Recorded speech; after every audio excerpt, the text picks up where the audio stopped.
بسم الله الرحمن الرحيم.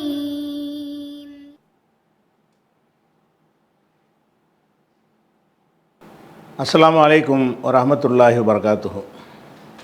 அன்பிற்குரிய சகோதர சகோதரிகளே, நீங்களும் ஆலிம்களாகலாம் என்ற பாடத்தில் திங்கள் செவ்வாய் ஆகிய 2 நாட்கள் ஸஹீஹுல் புகாரி என்ற நூலின் நேரடி தமிழாக்கத்தையும் தேவைப்படும் விளக்கங்களையும் பார்த்து வருகிறோம். இதுவரை 127 ஹதீஸ் பார்த்துட்டோம். இன்றைக்கு 128வது ஹதீஸ். இந்த 128வது ஹதீஸுக்கு பாட தலைப்பு என்ன கொடுத்துருந்தாருன்னு சொன்னால், சில விஷயங்களை மக்களுடைய தரத்தை புரிந்து கொண்டு சொல்லாமல் விட்டுவிடுவது. இதை நம்ம சொன்னோம்னா இவன் சரியாக புரிஞ்சிக்கிற மாட்டான் அப்படின்ட்டு விட்டு விடுவதுன்னு தலைப்பு போட்டு அதில் 127 ஹதீஸை பார்த்துட்டோம். அந்த தலைப்பின் கீழே வரக்கூடிய 128வது ஹதீஸ், ஹத்தசனா, நமக்கு அறிவித்தார் இஸ்ஹாக் இப்னு இப்ராஹீம். இஸ்ஹாக் இப்னு இப்ராஹீம் என்பவர் நமக்கு அறிவித்தார். கால, அவர் சொன்னார் ஹத்தசனா முஆதுன், முஆது என்பவர் நமக்கு சொன்னார். அவர் யார்? முஆதுன்னா இப்னு ஹிஷாமின், முஆதுன் இப்னு ஹிஷாம், ஹிஷாமின் மகனாகிய முஆது என்பவர் நமக்கு அறிவித்தார். கால, முஆது சொல்கிறார் ஹத்தசனி அபி, எனக்கு என் தந்தை தந்தைனா ஹிஷாம், எனக்கு என் தந்தை அறிவித்தார். அவர் யார் வரைய அறிவித்தார்னா ஹத்தச, அந்த அன் அங்கே வச்சுக்கிறணும். ஹத்தச, அவர் அறிவித்திருக்கிறார். அன் கத்தாதா, கத்தாதா என்பவர் வழியாக அவர் அறிவித்திருக்கிறார். கால, கத்தாதா சொல்கிறாரு ஹத்தசனா, நமக்கு அறிவித்தார் அனஸ் இப்னு மாலிக்கின். அனசுங்கிறோம்ல, அவர் சஹாபி.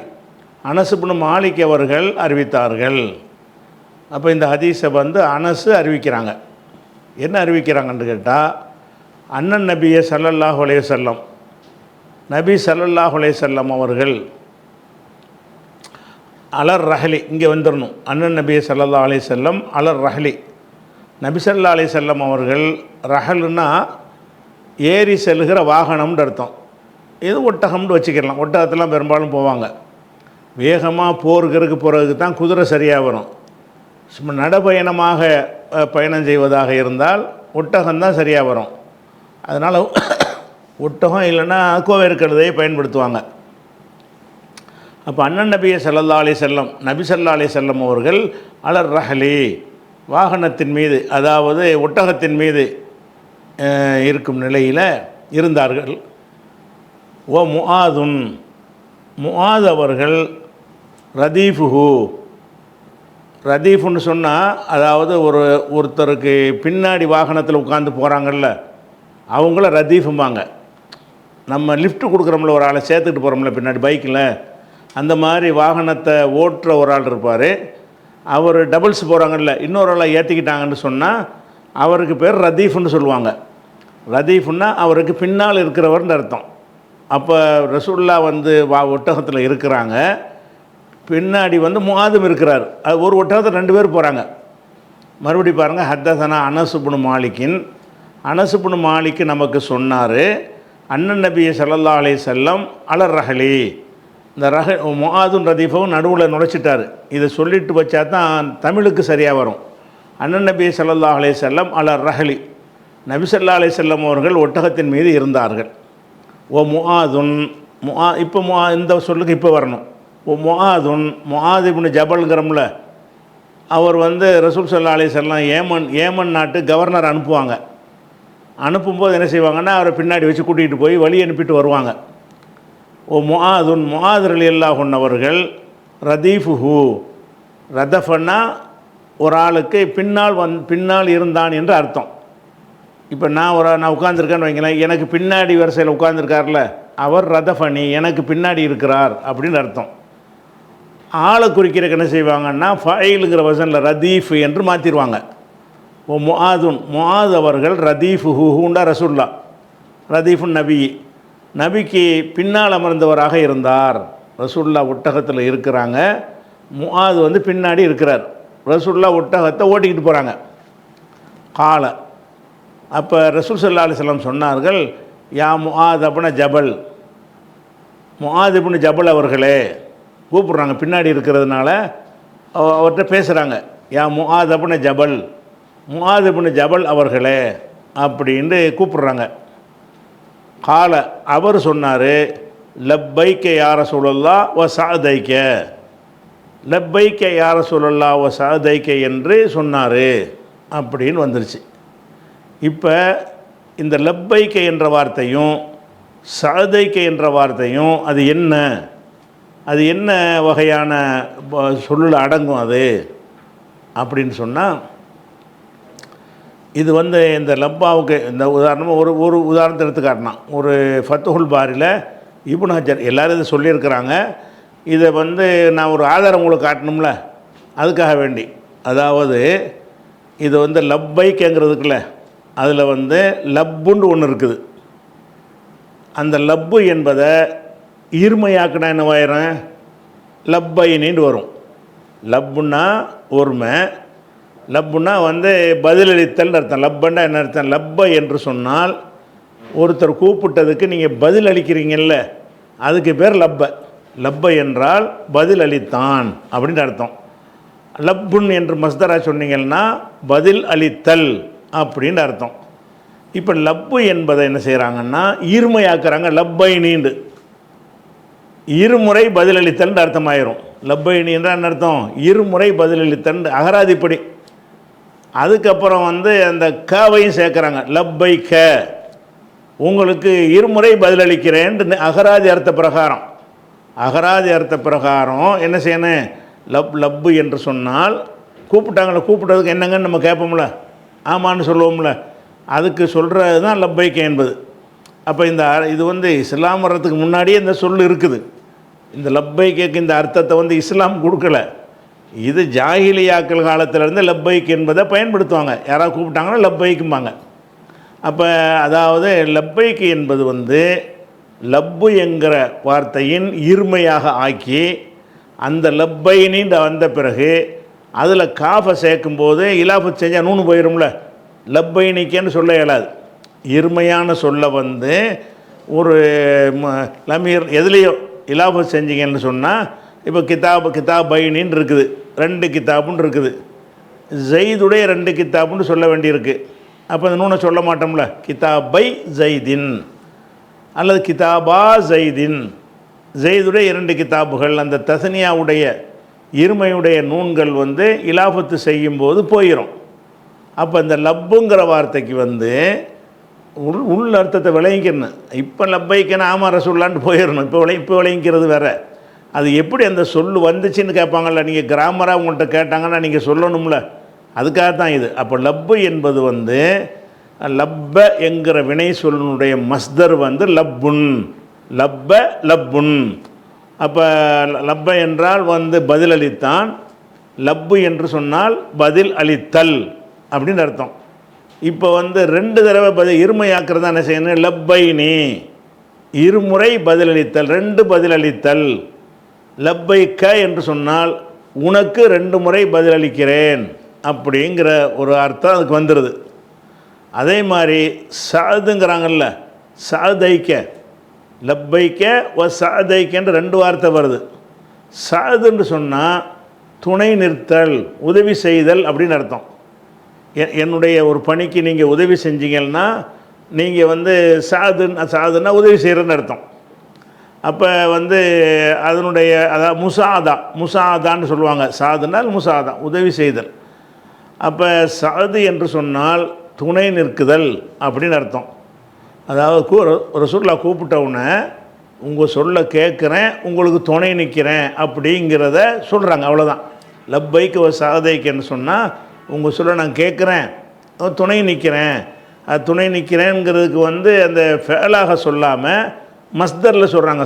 சாது என்றால் துணை நிற்பது. அந்த துணை நிற்பதை இருமையாக்குனா சதைனி, அதுலேயும் நூனை நீக்கப்பட்டு சதைக்க, உங்களுக்கு வந்து 2 தடவை துணை 2 தடவை பதிலளிக்கிறேன், 2 தடவை துணை செய்கிறேங்கிறது அகராதி சொல்லு பிரகாரம் இதுக்கு ஒரு அர்த்தமாகுது. இதை இது சொல்கிறார் பாருங்களேன். இதை மானாகு இந்த இதிலேருந்து வாங்க ஃபத்துல் பாரியில் உள்ளதை வழங்கிக்கிறங்க. மானாகு இதனுடைய அர்த்தம் ஹுனா இந்த இடத்துல அர்த்தம் என்னன்னு கேட்டால் அல் இஜாபத்து. லப்பைக்குடைய அர்த்தம் வந்து அல் இஜாபத்து. இஜாபத்து என்றால் அஜாபண்டா ஜவாபு பதிலளித்தல். ஒ சாது சாது என்பது அல் முசாஅதத்து துணை நிற்குதல். லப்பு என்பது பதிலளித்தல், சாது என்பது துணைன்றாச்சு. அப்போ கண்ணஹு கால லப்பன் லக்க ஒ இஸ்ஆதன் லக்கன்னு சொன்ன மாதிரி லப்பன் லக்க உங்களுக்கு பதிலளிக்கிறேன், ஒ இஸ்ஆதன் லக்க உங்களுக்கு துணை நிற்கிறேன் அப்படின்றது அர்த்தமாயிரும். ஒலாக்கின்னஹுமா என்றாலும் இந்த இரு சொற்களும் சுன்னியா இருமையாக ஆக்கப்பட்டு உள்ளது. லப்பன்னு மட்டும் சொன்ன போதும்ல, லப்பைண்டியா 2 ஆக்குறீங்க அப்படின்னு கேட்டால் சுன்னியாண்டா தஸ்னியா இருமையாக ஆக்கப்படுகிறது. அலா மான தாக்கீது தாக்கீது அதாவது உறுதிப்பட சொல்லுதல். பதிலளிக்கிறேன்னுங்கிறத ஒரு தடவை சொல்கிறதுக்கு 2 தடவை சொன்னால் அது உறுதி தானே. பதிலளிக்கிறேன் அப்படின்னு சொன்னால் அது என்னவாயிரேன், அதை கொஞ்சம் உறுதியாக சொல்வதற்கும் ஒரு தக்சீரி கொஞ்சம் அதிகத்தை காட்டுவதற்காக வேண்டியும் தஸ்னியாவாக்கி இதெல்லாமே வந்து அந்த ஜாகிலியா காலத்தால் ஆக்கி வச்சிருந்தது. இஸ்லாம் அந்த சொல்ல எடுத்துக்கிருச்சு.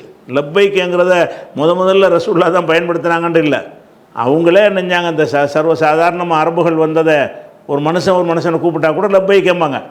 அவங்க எதுக்கு பயன்படுத்துகிறாங்கண்டா லப்பைக்கே இப்படி சொன்னாலும் கேட்க இயலாது. ஒரு மொழியை வந்து ஒரு கிறுக்குத்தனமாக அவங்க சொல்லி இருந்தால் கூட அதை என்ன அர்த்தத்தில் சொல்கிறாங்களோ அதை தான் நம்மளும் சொல்லி ஆகணும். அந்த அடிப்படையில் தான் தசனியாவை இதுக்கு ஆக்கிட்டாங்கன்னு கேட்டால் அலா மான தக்கீதி ஒரு தக்சீரி. தக்கீது என்றால் உறுதிப்பட சொல்லுதல், தக்சீரி என்றால் அதிகமாக்குதல் என்கிற ஒரு அர்த்தத்துக்காக வேண்டி சுன்னியா தசனியாவாக ஆக்கப்பட்டது. அப்போ அதுக்கு என்ன அர்த்தம் வரும்னு கேட்டால் அதாவது இஜாபத்தன் பாத இஜாபத்தின் ஒரு பதிலுக்கு பிறகு மறுபதில் சொல்கிறேன். இஸ்ஆதன் பாத இஸ்ஆதின் ஒரு துணை நிற்பதற்கு பிறகு மறுபடி துணை நிற்கிறேன் அப்படின்னு சொல்லிட்டு இது வந்து இது அதிலிருந்து இது வந்திருக்கு. இந்த லப்பைக்குங்கிற சொல்லும் சாதைக்குங்கிற சொல்லும் வந்து அதனுடைய வேறு வந்து இதுதான் அவர் சொல்லிவிட்டார். இப்போ நீங்கள் யார்ட்டையாவது கேட்டிங்கன்னா லப்பைக்குங்க நீங்கள் அப்படி சொல்ல தேவையில்லை.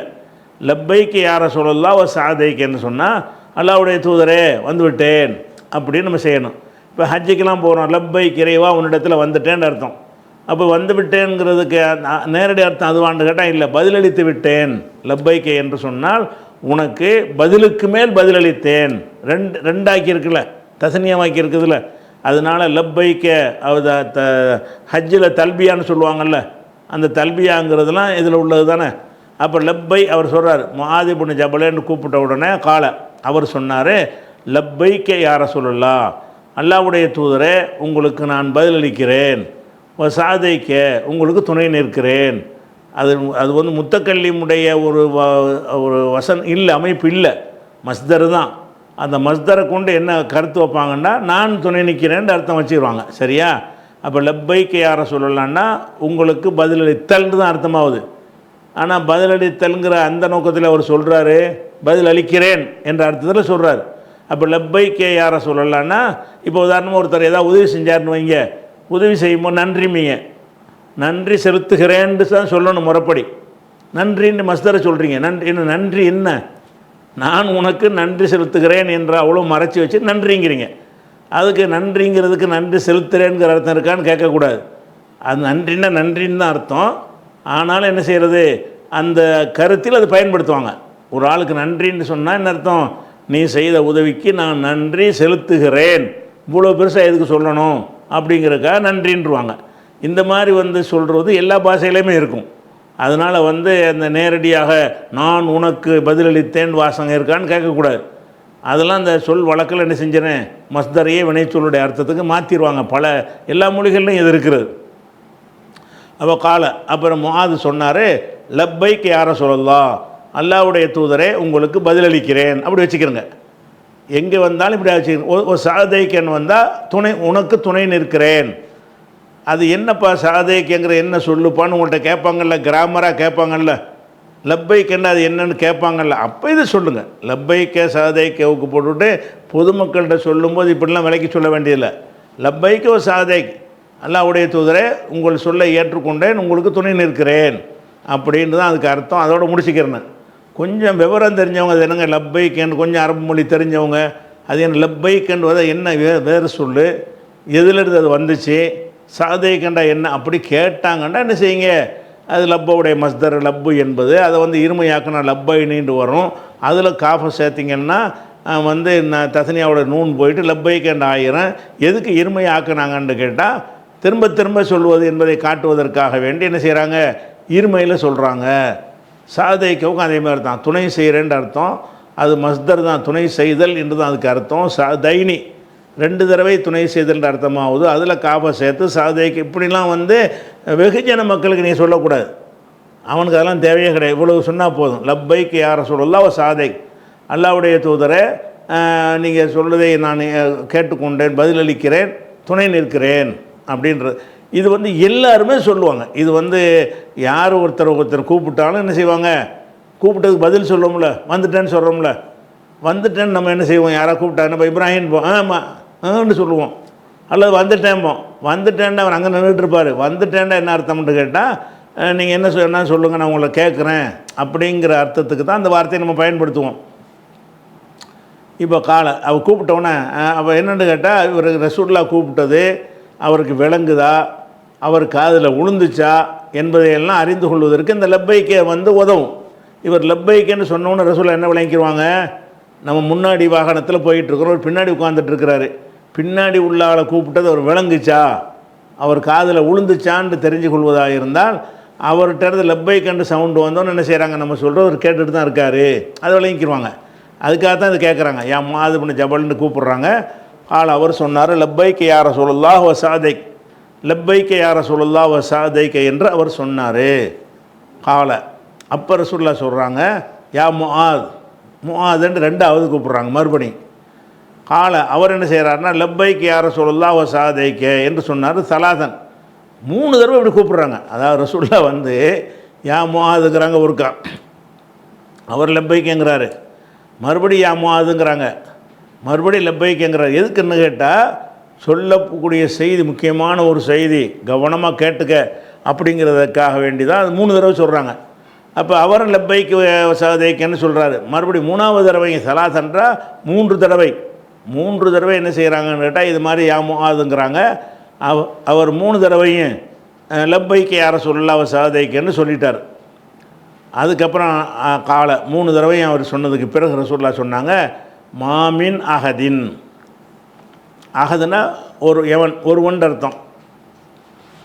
எந்த ஒருவன் யஷ்ஹது அல்லா இலாஹ இல்லல்லா, லா இலாஹ இல்லல்லாஹ் என்று உறுதி கூறுகிற ஒருவன், அன்ன முஹம்மதன், முஹம்மது அவர்கள் ரசூலுல்லாஹி அல்லாஹ்வுடைய தூதர் என்றும் உறுதி கூறுகிற எந்த ஒரு மனிதனும் என்றால் இல்லை.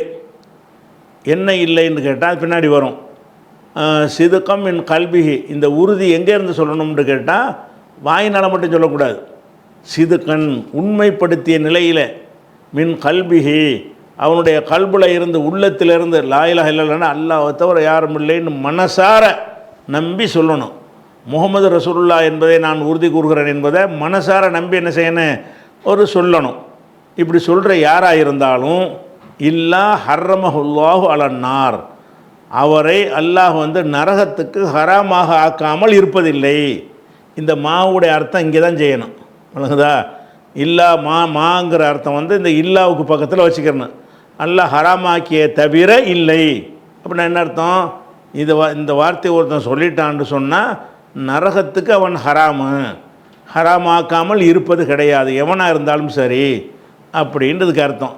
திருப்பி ஒரு சொல்லுக்கு அர்த்தம் பாருங்கள். மாமின் அகதின், எந்த ஒரு மனிதனும் இல்லை, மனிதன் இல்லைன்னு அர்த்தம் கிடையாது. அந்த இல்லையை கொண்டு வந்து இங்கே சேர்க்கணும்.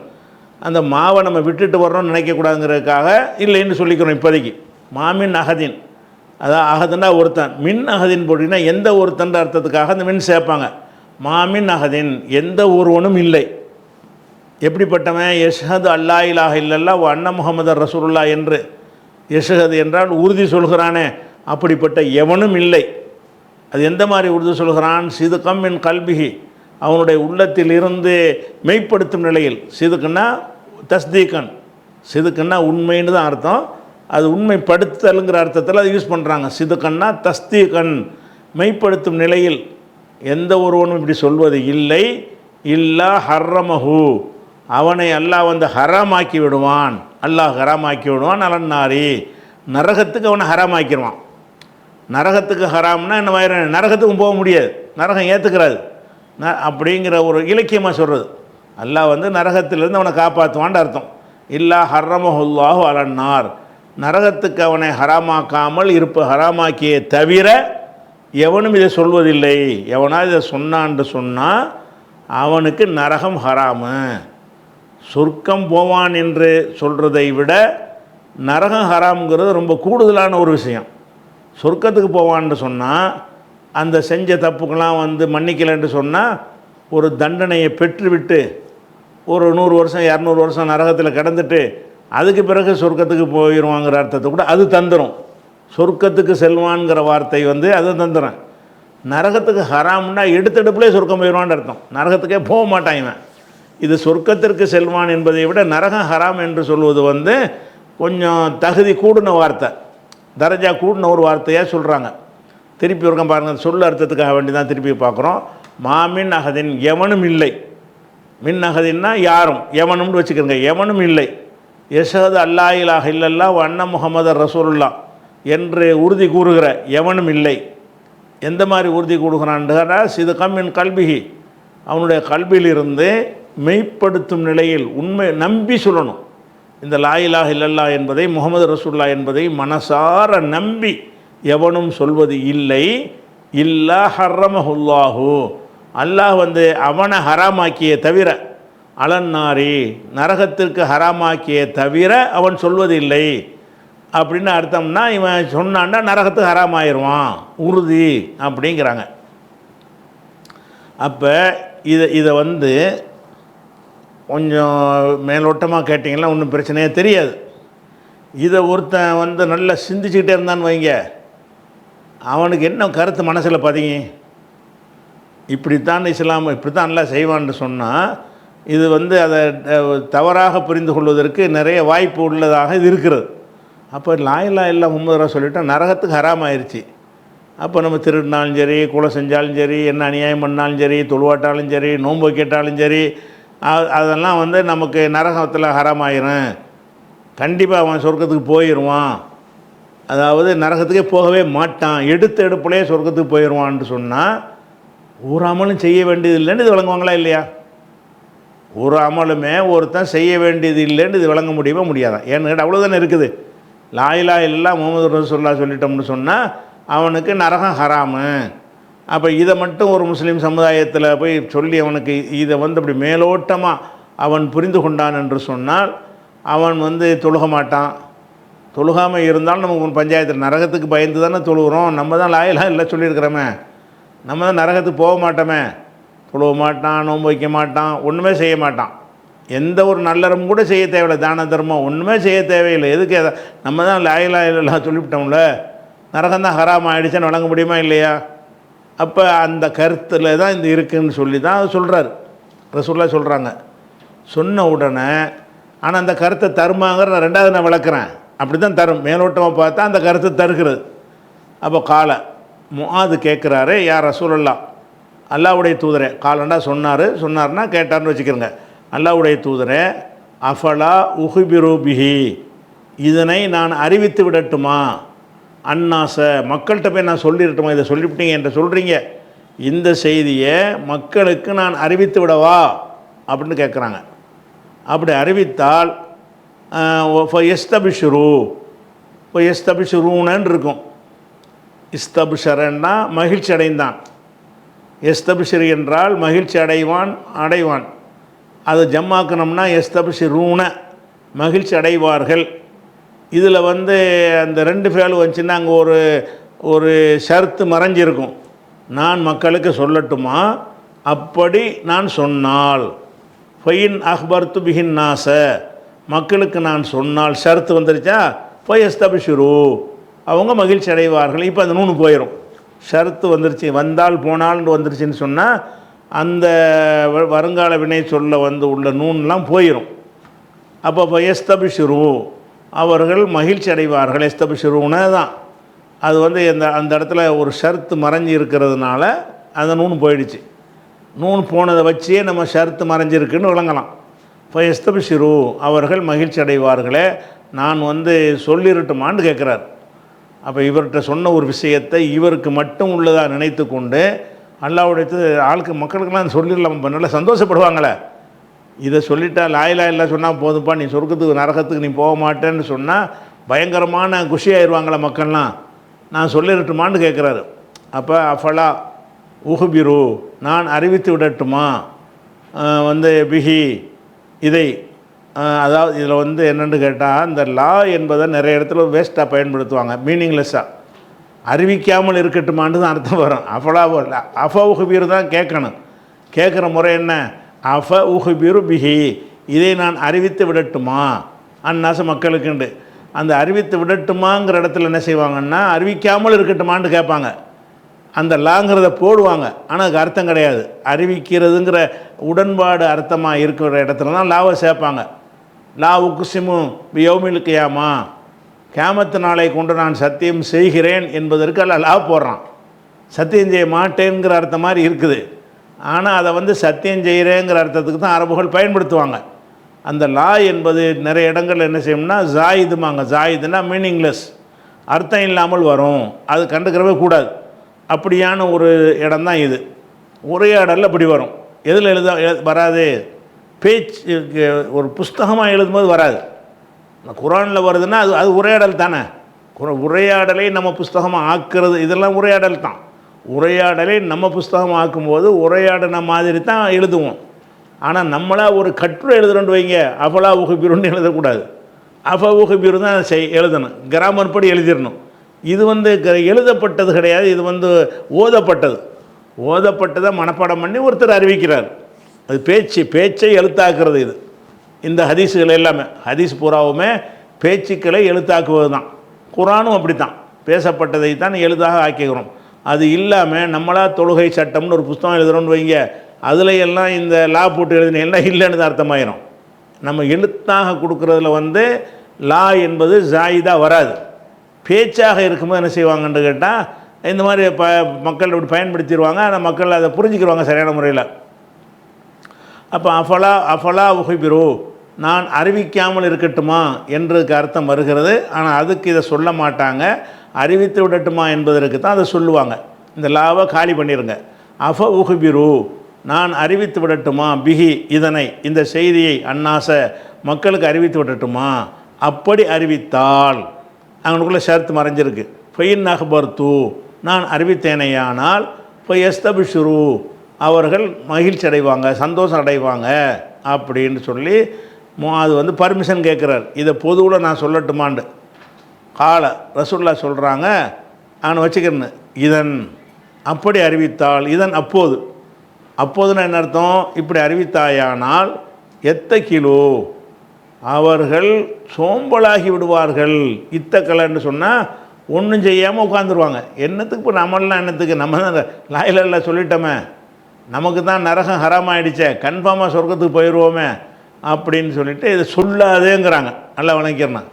இதை வந்து மக்கள் என்ன செய்வாங்க, சோம்பி இருந்து விடுவார்கள் அப்படின்னு சொல்லி ரசூல்லா வந்து அதை சொல்கிறாங்க. அப்போ சோம்பி இருந்துருவாருன்னா இது எப்படி நமக்கு வந்துச்சு? அப்போ ரசூல்லா வந்து சொல்ல வேணாம்னு தானே சொல்கிறாங்க. இந்த செய்தியை சொல்லிவிட்டு யாருக்கும் சொல்லிடாதேன்னு வர சொல்கிறாங்க. அப்போ அதுக்கு விடையாத்தான் பின்னாடி வருது. அஹ்பர பிஹா இதனை வந்து அறிவித்து விட்டார் முஆது வந்து அறிவித்து விட்டார். இந்த மூத்திகி அவருடைய மரண நேரத்தில் அறிவித்து விட்டார். தசமன்னா பாவமாக கருதி, அறிவிக்காமல் இருப்பது மார்க்கத்தை மறைத்த குற்றமாகி விடுமோ அப்படின்னு ஒரு பயம் அவருக்கு வந்துருச்சு. தசம என்றால் பாவமாக கருதியதால். எதை பாவமாக கருதுது? சொல்லாமல் இருப்பது, இதை அறிவிக்காமல் இருப்பது. அறிவிக்காமல் இருப்பதை தசுமன் தசம இசுமண்டா பாவம். தசம என்று சொன்னால் பாவமாக கருதினான், அதனுடைய மஸ்தர் தசுமன். அப்போ தசுமன் பாவமாக கருதியதற்காக வேண்டி எதை பாவமாக கருதுவார்? இந்த சொல்ல பாவமாக கருத மாட்டார். பாவமாக எதை நம்ம அறிவே சொல்லுது, எதை பாவமாக கருதியிருப்பார்? சொல்லாமல் இருப்பது. ரசூலுல்லாஹ்ட்டும் ஹதீஸ் கிடைச்சிருச்சு, அதை நம்ம மறைச்சி வச்சுக்கிட்டோம்னா அது பாவமாக போயிடும்ல. அல்லாஹ்வுடைய வஹி செய்தியை மறைக்கக்கூடாது இல்லையா? அப்படிங்கிறதுக்காக வேண்டி அப்போ மௌத்து நேரத்தில் நினைஞ்சார் தாசுமன், அவர் பாவமாக கருதி இதை அறிவித்து விட்டார் அப்படின்ட்டு வருது. இதில் நிறைய விஷயம். முதல்ல அவர் தலைப்புக்கு வருவோம். அவர் தலைப்பில் என்ன சொன்னார்? அவர் தலைப்பில் சொன்ன விஷயம் என்னன்னு கேட்டால், சில விஷயங்களை மக்கள் தப்பாக புரிஞ்சுக்கிடுவாங்கன்னா சொல்லாமல் விட்டுடலாம். அதுக்கு உள்ள மேட்ரு வந்துருச்சுல. ரசூலுல்லாஹ் ஹதீஸை சொல்லவும் செய்கிறாங்க, இது யாருக்கும் அறிவிக்காதுன்னு சொல்லி போடுறாங்க. ஏன்னு கேட்டால் புரிந்து கொள்ளும் திறன் எல்லாருக்கும் ஒரே மாதிரி இருக்க. முஆதுக்கு அறிவிக்க தானே செஞ்சாங்க, முஆதுக்கு அறிவித்தாங்க, அவருக்கு மக்களுக்கு அறிவிக்க வேணான்ட்டாங்க. அப்படிங்கிற தலைப்புக்கு இது பொருத்தமாயிடுது. ஆனால் அப்போ இந்த ஹதீஸுடைய அர்த்தம் இதுதானா? அப்போ லா இலாஹ இல்லல்லாஹ் நரகத்தில் போடுவான்லாம் வருது. அப்போ கடைசி நேரத்தில் சொர்க்கத்துக்கு கொண்டு போகப்படும், அதெல்லாம் என்னன்ற சந்தேகம் வரும்ல. அந்த விஷயங்களெல்லாம் இன்ஷா அல்லாஹ் நம்ம நாளைக்கு பார்க்கலாம்.